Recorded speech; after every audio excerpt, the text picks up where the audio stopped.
What's up, guys and gals? We are going live here. I got myself and Teddy, What's the up, guys? man behind the camera, How we doing? creative director. Yes, sir. We're about to film some reels. All the awesome content you guys see on Dan's Instagram is going to be filmed now. We got this little setup. Yeah, let's check it out. We got the Camera camera. here, Sony A7 IV. Flip this. Super simple setup. We got the Sony. Yeah.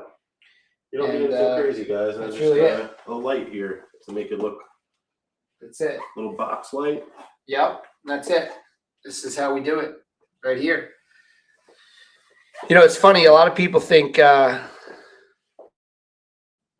making all this content all the time. You know, my full-time life is running Voda. We do this once a month. Yeah, give or take 4 hours once a month, and that's it. We change shirts. We're gonna show you the whole thing. We're gonna give you the whole He's on playbook. the second blazer now. Second blazer. All right, let's do it. You guys will get a live view of the content. All right. So go ahead. Yeah, and if you're a business owner, like this is, I'm going to show you the exact framework that we use.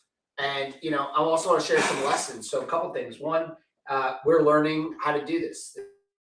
This is a learning experience.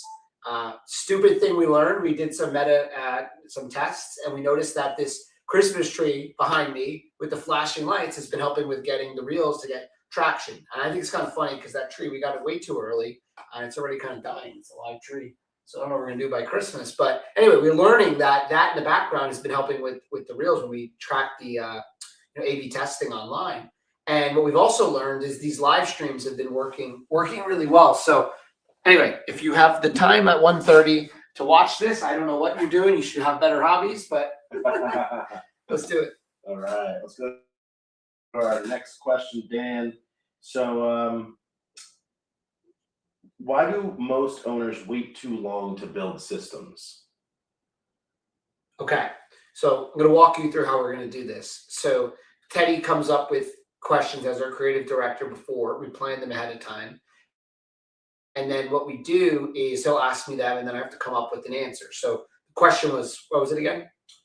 Why do most owners wait too long to build systems? Okay, so the question was, why do most owners wait too long to build systems as a franchise owner? And so how we construct this is the first thing we do is we think of a hook. Then we think of a story, and then we think of an offer. And so this framework kind of works a little bit like this. The question again was, why do most business owners wait too long to set up systems? The hook, I'm going to make it up now.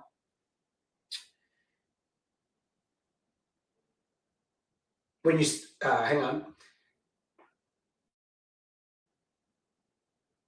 They set up the systems before. Hang on. They set up the systems, it was already too late. So many business owners set up systems and then they fail because they waited too long. And so just to go back real quick, not my best hook, but the idea is you want to start with something that hooks people in. And in this case, something negative, right? So again, it would be they set up systems before it was too late, or they set up systems and it was already too late.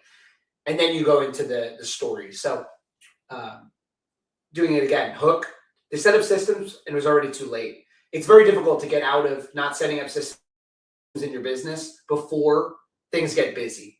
The key to setting up systems in your business as a franchise owner is to do them before you need the systems. I think a lot about running a business is similar to like surfing. Teddy loves to surf.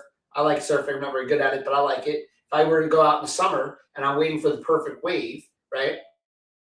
What I need to do is I need to make sure that I get ahead of the wave before it crushes me.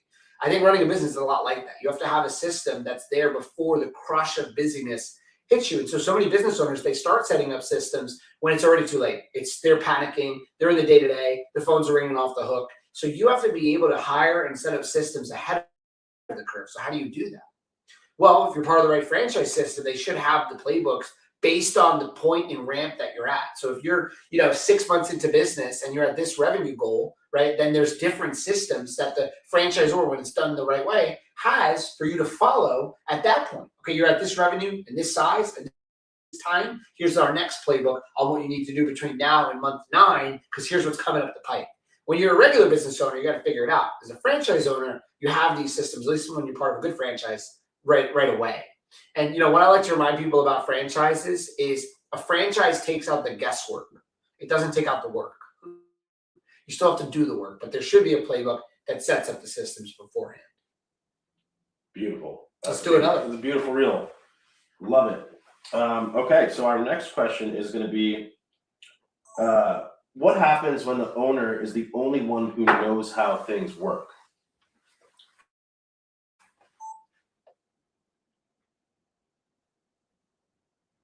The most selfish thing you could do is build a business where no one else can run it without you. So what do I mean by that? So again, hook, story, offer. So the last one I actually didn't do a story. This one I'm going to do a story. The most selfish thing that you can do is run a business that no one else is able to run if you're no longer with us on earth. And what do I mean by that? When I first started out as a business broker in 2014, I met this amazing, amazing man who had built an amazing business. He was in his 70s and the business was very successful. What was a little bit scary was he had no systems. He had no succession plan. He had no will. He had nothing. He thought he was going to live forever, or he was procrastinating, afraid to put the systems in place. So he contacted me. We started doing a business evaluation. We started putting the plan together. And he had a son that he wanted to potentially take over the business, but he had no playbooks and he had no systems. What's scary is he ended up getting into an accident. He didn't pass away, but he didn't have those systems. And I remember having this realization together. It was a realization for me as well. It wasn't anything crazy. He survived. He was like a near-death kind of thing, but not even hurt, but like an almost car accident. And the realization was, oh my God, the most selfish thing I could ever do is not have these systems, not have these playbooks. And so what he did was he started to do what I call, and many call, the camcorder method. So how does it work? So Teddy's here with the camcorder, with camera. What you want to do is you don't want to just write down your playbooks and your standard operating procedures. You do want to do that. Everything as a business owner that's in your head, you need to get out onto paper. But how many people are really going to read your playbooks? So what you got to do is the camcorder method. You record the why and how you do everything, and you put it into one giant document. So I'll give you an example. You could go on Zoom and literally a party of one, just you and yourself, hit the record button, pull up a screen share and show how you do a certain thing. This is how I pay invoices. This is how I, send these types of emails. This is how I do X, Y, Z. And you put that into one giant video library.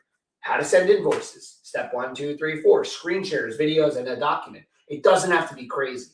Another way is if you already have people working for you that are all doing different things, create a living document called your operations manual. Google Docs, Live Doc, share it to everyone on your team and say, from here on out, every time you do something, I need you to record how you do it on a camera, the way I just said on Zoom, and put it there. And over time, you can build an operations manual with your team building it together. That's editable that they can add to. Wow. I mean, that hook is awesome. The most selfish thing you can do is build a business that can't be run without you. Yeah. Wow. It's good. And then you got the story, and then you got right. Now, in theory, you're supposed to have an offer. We don't have an offer. The offer would be to attend our training or webinar or whatever. So if you're making content, hook, story, offer, all the time, same framework. I'm going to teach you a different framework called Hero's Journey Framework. So that one I need a little help with, though. So let's go over this, how you do it when you're making content. Teddy, can you give me another one? Yeah. Let's do, how do systems create freedom in a 24/7 emergency business like restoration? How do systems create freedom? In a 24/7 restoration emergency service business. Okay.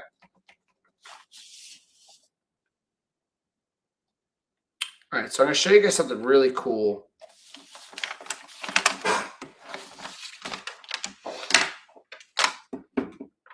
Okay.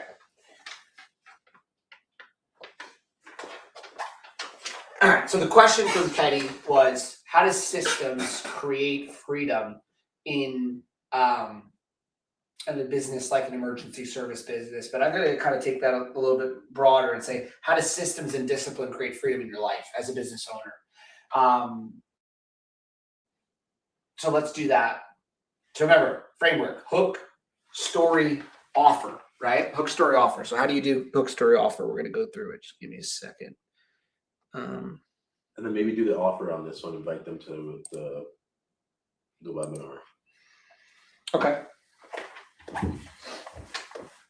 So how it works is hook, story, offer, and then we're going to do a story using Joseph Campbell's or hero's journey framework. Again, everything you do in content should be based off of frameworks. So what is that, first of all? So anytime you watch a Disney movie or you watch really any good movie, any good story, anything you read, the Bible is a great example of like the greatest story ever told, right? But at the end of the day, it's the same framework and everything is the same framework when you create this, which is basically, you think of a movie, it's like there's 12 steps. So step 1 is the ordinary world. You introduce someone to the hero's journey, right? You introduce the hero's normal life before the adventure. So like, think of like a movie where there's like a guy and he's poor and he's going to work and his work's terrible and he knows he's meant for more and he gets bullied and he's on the way on the subway and the subway, conductor's not nice and the life is just tough.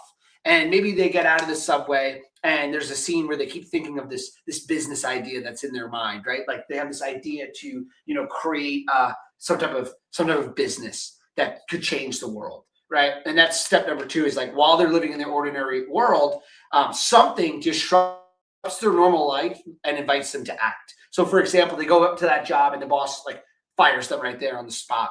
And they get fired and they refuse the call. So even though this is the perfect opportunity to go and start that business, they go, no way. And they curl up in a ball and they watch TV at their house.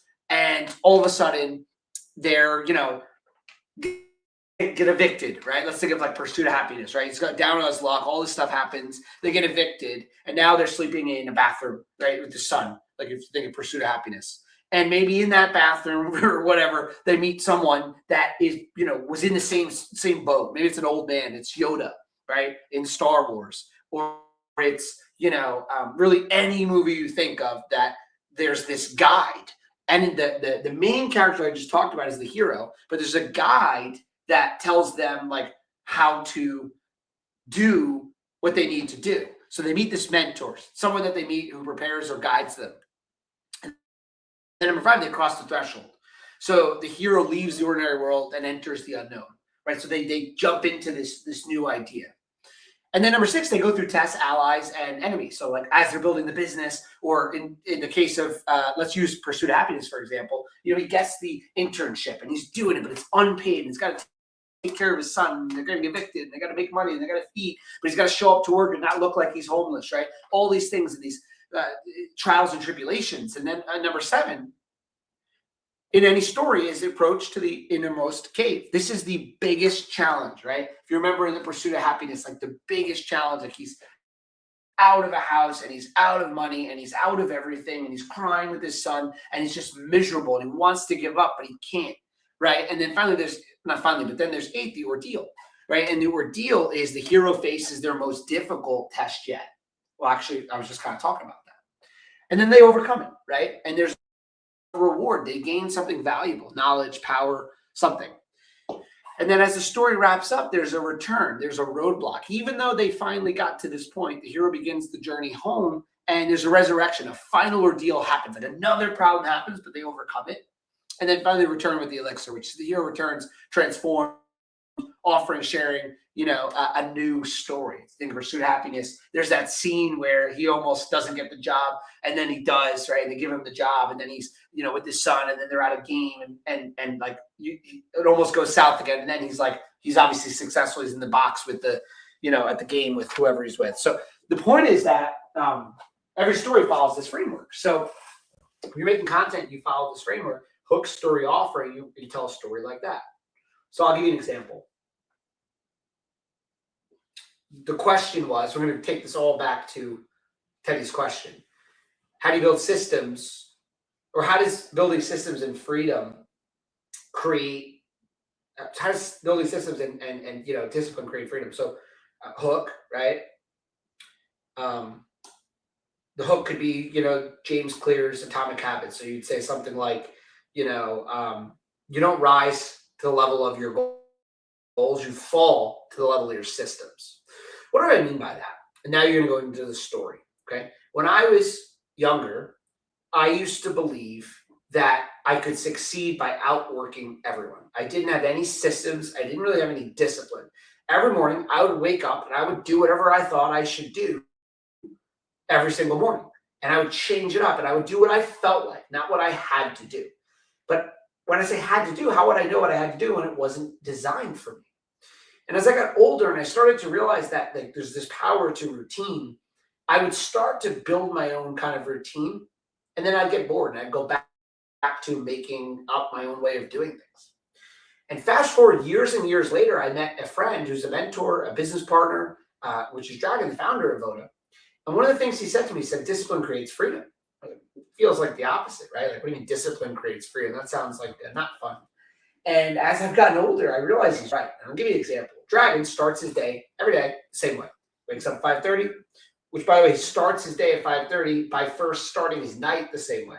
Just go to bed at the same time most nights. He goes to bed at a certain time, wakes up 5:30. 5:30 sounds early until you just realize she's got to go to bed a little bit earlier. I personally also get up at 5:30, and this has been the case now for a while because I've learned that that's the perfect time for me. It's not too early to go to bed. I don't have a life, but it's not too late. I can have enough hours of sleep.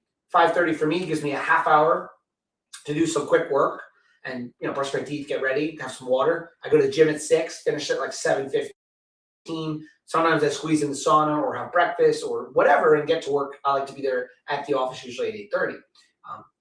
Anyway, the point is there's a routine and there's a discipline. So I meet Dragon, he teaches me this. He starts his day very similar. There's a very similar on the calendar. Drink water at this time, read this at this time, do this at this time, admin at this time, get to the office 7:30, do a meeting at 8. But guess what? Because he does all these things, by 9:30, 10 o'clock, he's free. He did more in the morning than most people do all day, and now he's free. Discipline actually creates freedom, right? And so what I've learned is that it's a lot easier to be disciplined for a few hours to then have the rest of the day free than to just kind of do whatever you want and then end up not being free. You end up being more productive, happier, and there's this consistency to your life. So that would be an example of not necessarily the greatest story, not that exciting, not pursuit of happiness, but the point of the framework is hook, story, offer. And now so you'd say, if you'd like to learn lessons like this and many more, join our free webinar that's coming up on business ownership. I don't know, whatever the call to action is. But the point is hook, story, offer. Yep. Good. Love it. Want to do one more? I don't think Yeah. anyone's on here.